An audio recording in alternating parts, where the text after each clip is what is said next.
Hello there, people of the internet. This video is going to be a little on the hypocritical side, and I apologize for that, but I'm also not sorry about that.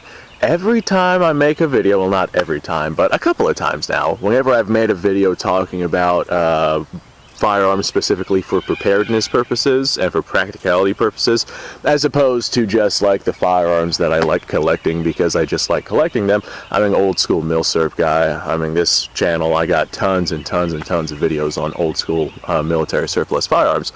But I get the people that go in and they'll say, yeah, I have, you know, this or that as my practical firearm, and then I got these old bolt action rifles, or I got this setup for like a buddy setup, or, you know, if somebody shows up and they don't have equipment, now they have something, and having something is better than nothing. And yeah, to an extent, that is definitely a good idea, definitely a good way to go. Having something is definitely better than having nothing.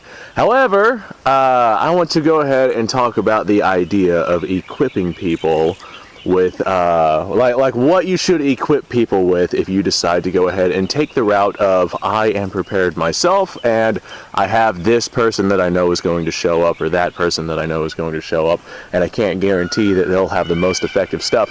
Or maybe you have somebody that you know who is like, yeah, whenever the world ends, I'm going to this guy's house, and you're like, I really don't want to kill you, Dave, but if you show up on my property and it's the end of the world, then it's rule of law, I guess. But if Dave comes showing up and you find yourself just unable to waste that round on poor helpless Dave, and you're like, you know what, Dave, here's a Mosin, I guess, go watch the perimeter over in that direction. If you see anything, scream out as loud as you can and we'll hear you from 500 yards away, right? So now Dave has something. It's just a Mosin, but I mean, having something is better than nothing. But if you're going to go the route of what's the word I'm looking for? Premeditatedly, I think that's the word I'm looking for. Premeditatedly equipping people who might be showing up to assist with your practical survival situation, then maybe you should put a little bit more thought into it besides, hey, I have this rifle laying around. It's a rifle that I have laying around. Go ahead and let this guy have it. There's a couple of things that you got to think about. So I have my practical AR setup, and then I also have ARs like this that are more or less like fun toys. However, they would definitely serve as a secondary go-to in a situation where somebody might show up to assist with that particular situation, and maybe they don't have what they need to serve in that practical purpose. So I can be like, hey, I have this AR platform. It doesn't have any optics on it. This particular one does not have a sling on it, but it does have, you know, the ability to take standard Stanag magazines. It's chambered in 223 5.56, which is what I have plenty of. Well, not me. I definitely don't have enough 223 5.56 for my liking. But you guys get what I'm saying. Like, hey, I run 223 5.56. I got, you know, these magazines with it, and now you have yourself a rifle also chambered in that. The logistics behind having people who are there to assist that are running not necessarily the same exact rifle, but at least something that takes the same ammunition and magazines could definitely be helpful. If you have an AR and your buddy shows up and you give him an AK, but your practical setup is an AR, so you stockpile 10,000 rounds of 223 or 2,000 rounds of 5.56, and you've got, you know, 3 magazines worth of 7.62 by 39 with your AK, then yeah, giving your guy the AK is better than giving him nothing. But at the same time, if you both had something chambered in 223, then you would definitely be better off. Or it's like the concept of, like, let's say I've had this conversation a couple of times with people whenever I show off my old school military surplus rifles, and I get the people, they're like, hey, when the end of the world comes, I'm going to your house. And I'm like, you know, as far as practical firearms go, I have enough to maybe equip a dozen people, and I've already got those dozen people set aside. So if you're showing up to my place, you're going to get some 100-year-old bolt-action rifle from, you know, wars past generations ago, and they're like, well, that's okay, it's better than nothing. And I'm like, I mean, I've got the rifle and I've got ammo, but you should probably go out and get yourself like something a lot more practical than what it is that I am running here, because this is definitely not going to be the best option. However, that being said, if I have a dozen people show up on my property who are unarmed and incapable, and I'm like, well, I have this extra manpower, and I have the resources to be able to sustain that manpower for X amount of time, I can be like, okay, well, if I have this dozen guys and I give each of them a bolt-action rifle, then yeah, that dozen guys becomes a more viable asset with those bolt-action rifles than just one guy with a bolt-action rifle. Yeah, the bolt-action rifle, I know I'm going to get the people in the comments saying, proper shot placement, and you can do a lot, you can run it fast, yeah. Insert your choice of deciding how good bolt-action rifles are. Here, I'm not saying they're bad. I'm saying I would rather an automatic platform instead. Send more lead downrange faster, especially if you have something that takes an external magazine like an AR platform. But you get yourself a bunch of dudes with bolt-action rifles, and I mean, like I said, they could put down quite a bit of hate downrange, and you could use those guys as perimeter watch, I guess, and then you have the guys with the semi-automatics behind them to cover them for their retreat. You don't want the bolt-action guys behind them to cover the semi-autos for their retreat, because if those guys gotta fall back, you have a lot less lead flying downrange to make sure that they're safe. That's just my line of thinking. If I was going to have a bunch of people show up with bolt-action rifles, those guys would be the sentry watch. However, if you are going to go the route of the bolt-action rifle and the old school military surplus stuff, you should probably get a lot of rifles chambered in the same thing. I have 4 rifles in 8mm Mauser. I have 4 rifles in 7.62 by 54 rimmed.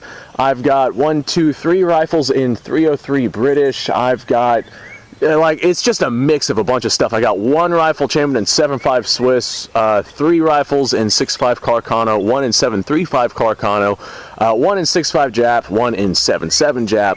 I have quite a few military surplus rifles, but a lot of them are like really random chamberings.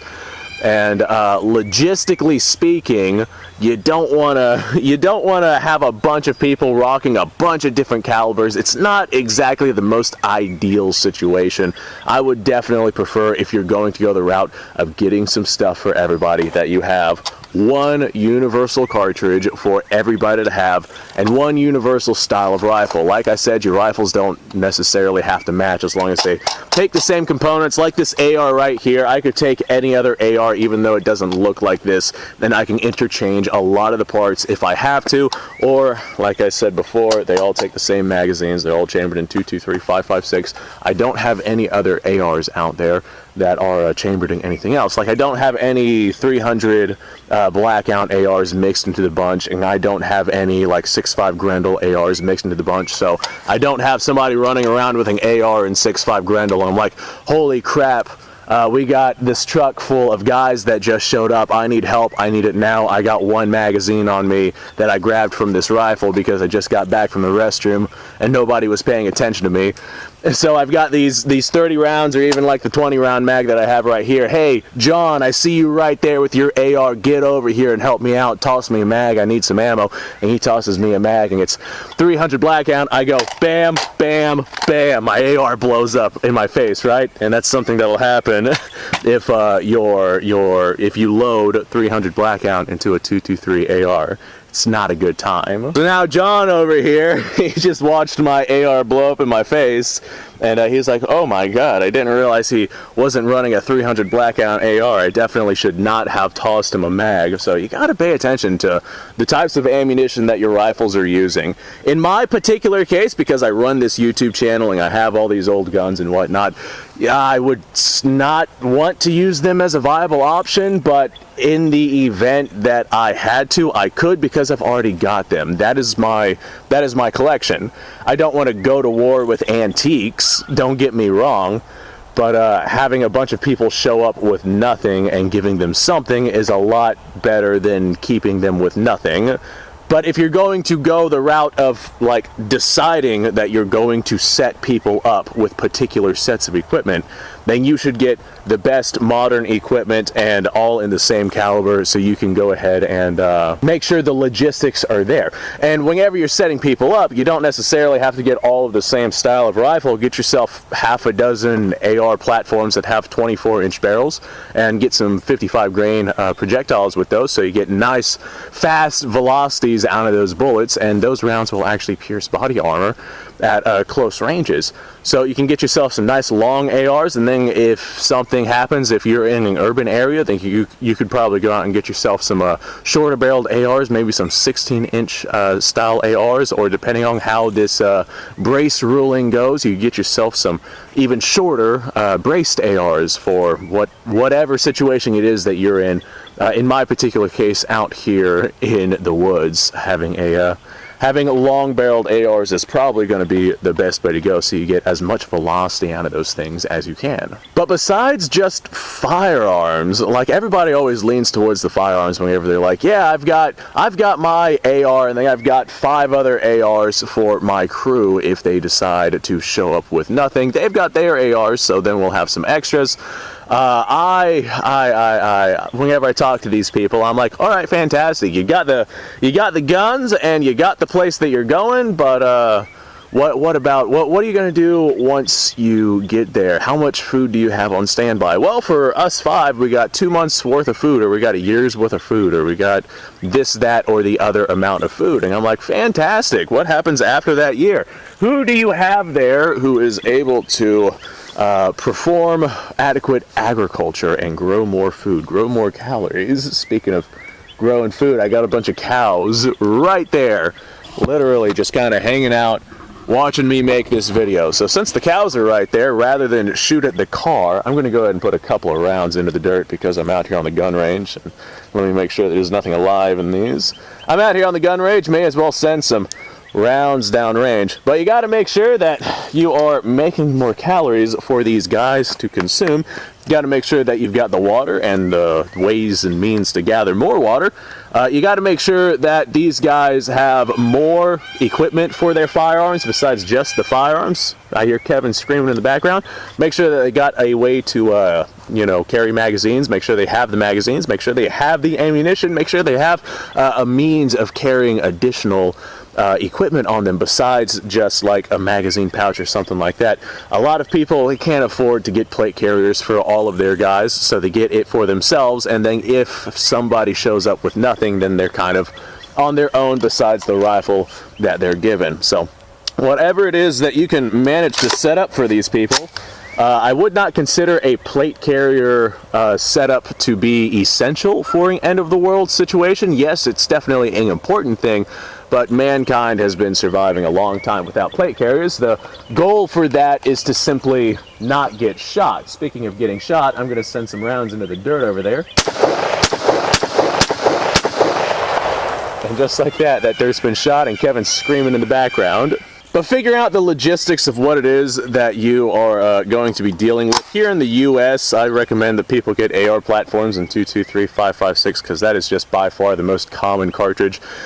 Don't go out and spend a bunch of money on old school bolt action rifles to equip people with, especially because those old school bolt action rifles have skyrocketed in price. If this was 20 years ago, you could go out and get yourself a crate of like SKSs for $80 per SKS, then yeah, something like that might be viable. But nowadays you'd be spending the same amount of money on those old school milsurps as you would for these modern AR platforms. $500 will get you a milsurp, or $500 will get you an AR, your pick. Anyway folks, thanks for watching, appreciate your time. Like, subscribe, share, description below, link to all sorts of stuff. Go ahead and go check that out. You guys go off, have yourself a fantastic day. I'll see you all on the next episode.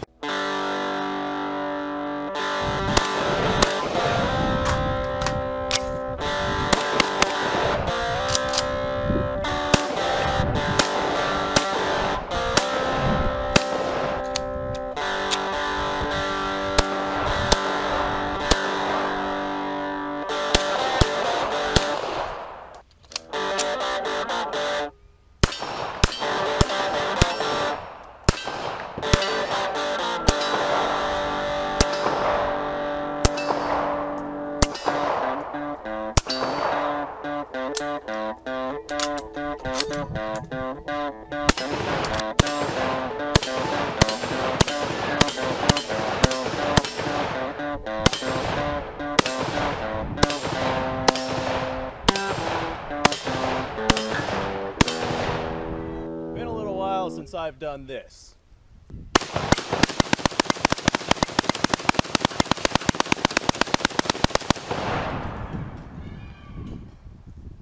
Bonnie and Clyde be damned.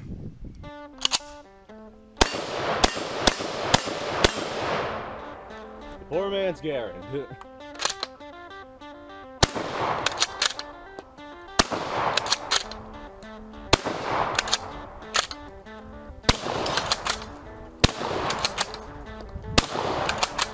It's a shame that bolt-action shotguns aren't more mainstream.